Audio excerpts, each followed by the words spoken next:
اب اور اللہ نے حکم دیا وَلَا تَمْشِ فِي الْأَرْضِ مَرَحًا إِنَّكَ لَن تَخْرِقَ الْأَرْضَ وَلَن تَبْلُغَ الْجِبَالَ طُولًا كُلُّ ذَلِكَ كَانَ سَيِّئُهُ عِندَ رَبِّكَ مَكْرُوهًا يَقُولُ تَعَالَىٰ نَاهِيًا عَنْ الْعِبَادَةِ وَالتَّجَبُّرِ وَالتَّبَخْتُرِ فِي الْمَشْيِ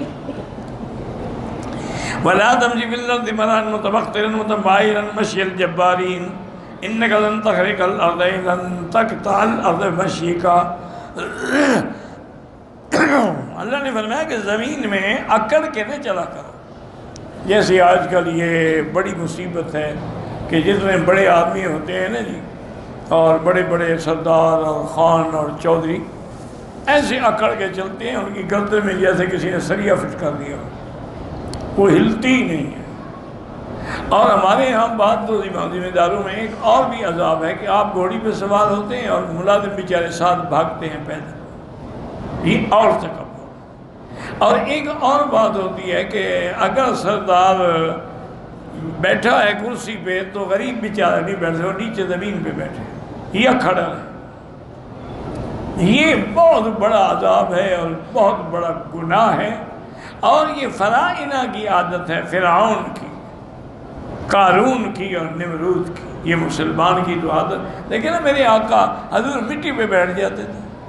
اتنی بڑی تواضع تھی میرے آقا میں کہ کسی سے بات فرما رہے وہیں بیٹھ گئے. نیچے مٹی ہے، نہ کوئی بیٹھنے کی جگہ ہے، نہ کمبل ہے، نہ فرش ہے. تو اس لیے فرمایا کہ زمین میں اکڑ کے نہ چلا کرو. جو زمین میں اکڑ کے جو چلتے ہو، اللہ نے فرمایا اچھا یہ بتاؤ کیا تم زمین کو پھاڑ ڈالو گے یا تم پہاڑوں کی بلندی کو پہنچ جائے؟ پھر اکڑنے کا کیا معنی؟ تو جب تم کچھ نہیں ہو، جیسے کہ حضرت علی فرماتے تھے مجھے افسوس ہے ان لوگوں پر جو ذرا دولت ملنے سے، اقتدار ملنے سے اکڑ جاتے ہیں. فرمایا کہ جن کی یہ سوچتے نہیں ہے کہ اولہ کدرۃ و آخرہ جیفۃ، جس کی ابتدا کیا ہے گندا منی کا پانی جس سے پیدا ہوئے، اور مرنے کے بعد بدبودار ایک جثہ ہے کہ 2 دن بھی کوئی گھر میں نہیں رکھنے دیتا، جی بدبو ہو جائے گی، گرمی کے دن جلد دفن کرو. تو جس کا یہ حال ہو تو پھر اکڑتا کس بات پہ ہے؟ اس لیے حضرت علی رضی اللہ تعالیٰ عنہ ہمیشہ اس بات کی تردید فرماتے تھے. اور اسی طرح حضرت علی رضی اللہ تعالیٰ عنہ فرماتے تھے کہ جو آدمی پیشاب کی جگہ سے 2 دفعہ نکلا ہے وہ کس بات کا تکبر کرتا ہے کہ جب نطفہ ٹھہرا تو انسان کا نطفہ جو ہے پیشاب کی جگہ سے پیشاب کی جگہ میں گیا، اور جب بچہ پیدا ہوگا تو پیشاب کی جگہ سے پیدا ہوگا. فرمایا پھر اکڑنا کس بات پہ ہے؟ تو اس لیے ہمیشہ اپنی اصلیت کو یاد رکھا کرو کہ میں کیا ہوں، میری بنیاد کیا ہے، میری اصلیت کیا ہے. اور دوسرا اللہ کی ایک صحیح حدیث قدسی ہے، فرمایا العظمت ازاری والکبریاء ردائی، عظمت جو ہے وہ میری نیچے کی گویا چادر ہے اور کبریائی میری اوپر کی چادر ہے. من نازعنی قسمتہ، جو تکبر کرے گا میں اس کے تکبر کو مٹا ڈالوں گا اور توڑ ڈالوں گا. اللہ تبارک و تعالیٰ سے تواضع اختیار کریں، نیاز مندی اختیار کریں. من تواضع للہ رفعہ اللہ، اللہ اس کو اونچا کر دیتے ہیں.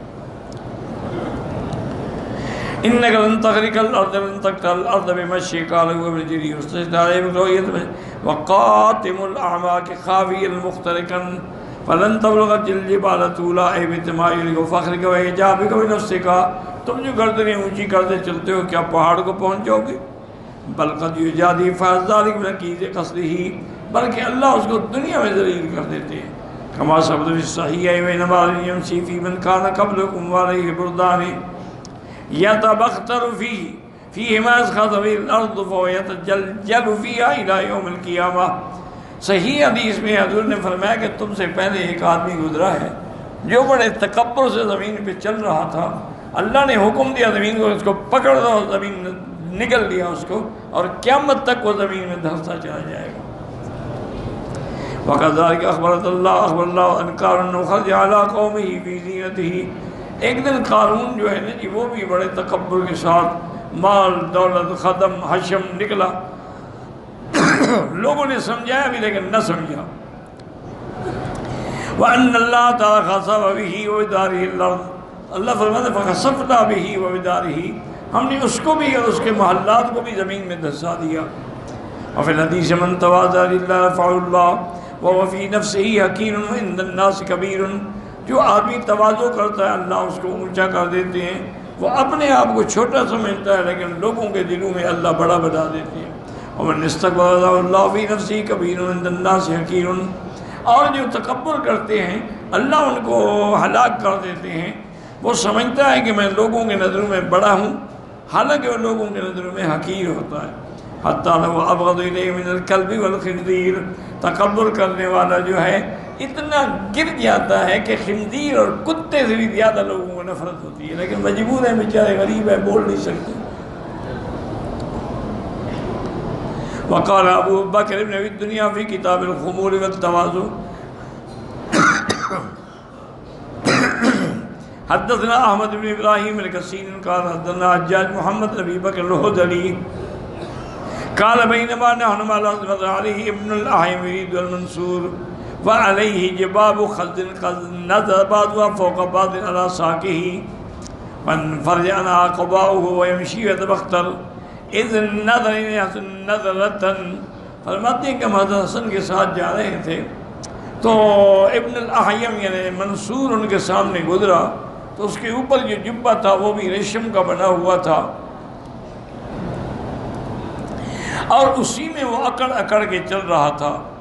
جب حضرت حسن نے دیکھا اذ نظر حسن نظرتن فقال افن افن، کتنا شامخ بانفہ ثانی اطفہ مسلم خطہ ينظر فی اطفہ حمیق ينظر فی اطفہ فی نعم غیر مشکورۃ ولا مذکورۃ غیر الماخوذۃ بامر اللہ فی حول المؤدی حق اللہ منہا۔ آپ نے فرمایا بڑا افسوس ہے، دیکھو یہ بڑا اکڑ رہا ہے، کس بات پہ یہ اکڑ رہا ہے اور کیسے اپنے چہروں کو بگاڑ رہا ہے اور کس طرح بری نظر سے دیکھتا ہے، دائیں بائیں اپنے سائے کو دیکھ کے چلتا ہے۔ اس کی یہ عمل جو ہے نہ تو اللہ کے ہاں قبول ہے اور نہ ماجور ہے۔ بل المودع حق اللہ منہا اللہ یمشی احدہم طبیعت لج المجنون فی کل عضو من النعمہ، جو آدمی صحیح طریقے سے ہوتا ہے کہ اس کے ہر عضو سے اللہ کی نعمت ظاہر ہو۔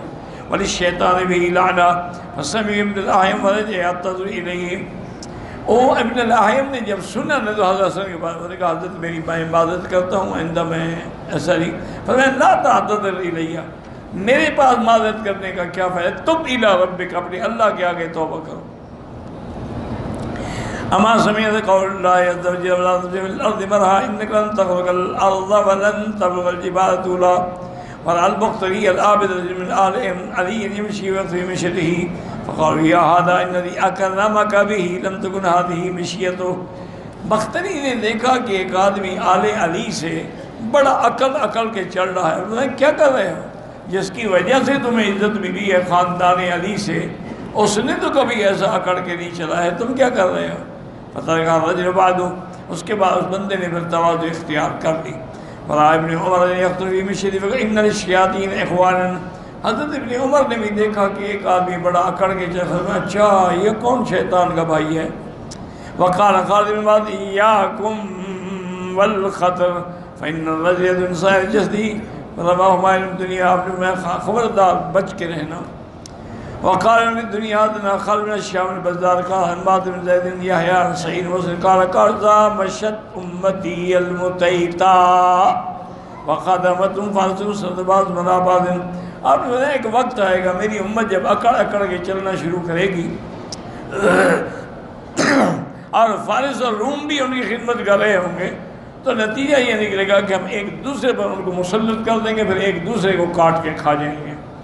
وقالوا كل ذلك كان سيئا عند ربك مكروها كان سيئة فاحشة ومعناه عنده كل هذا الذي نهينا عنه، جتنی چیزوں سے ہم نے منع کی ہے سب بری ہیں۔ فلا تقتلوا اولادكم خشية املاق الہ فهو سیئة واخذ علیہا، یہ برائی ہے اور قیامت میں اس پر ثواب و جواب ہوگا۔ مکروہ عند اللہ لا يحبه ولا يرضى، اللہ ان چیزوں کو پسند نہیں کرتے۔ من كان سيئا ولذا ما عند كل هذا ذكرنا من قوله وقضى ربك الا تعبدوا الا اياه الہ نفسه فقبیحه مکروہ عند اللہ، جو بری ہیں وہ اللہ کے ہاں جو ہے مکروہ ہیں۔